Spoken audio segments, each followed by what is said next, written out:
Elon Musk's Starlink satellite internet service is expanding its dominance, not only in high-speed internet connectivity but also by positioning itself as a viable alternative to GPS. SpaceX, the company behind Starlink, has informed the Federal Communications Commission, FCC, of its capability to provide positioning, navigation, and timing, PNT, services, which are fundamental to GPS functionality. This initiative aligns with the FCC's push for alternative PNT solutions, as the GPS system has historically been solely managed by the U.S. Department of Defense. SpaceX is already developing a Starlink-based PNT system, currently in public beta, with a broader rollout planned for July through T-Mobile.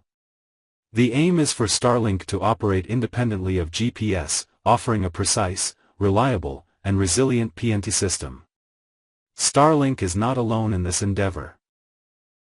Globalstar, a satellite service provider for Apple, has also expressed interest in offering a GPS alternative, utilizing a different frequency band for enhanced signal strength.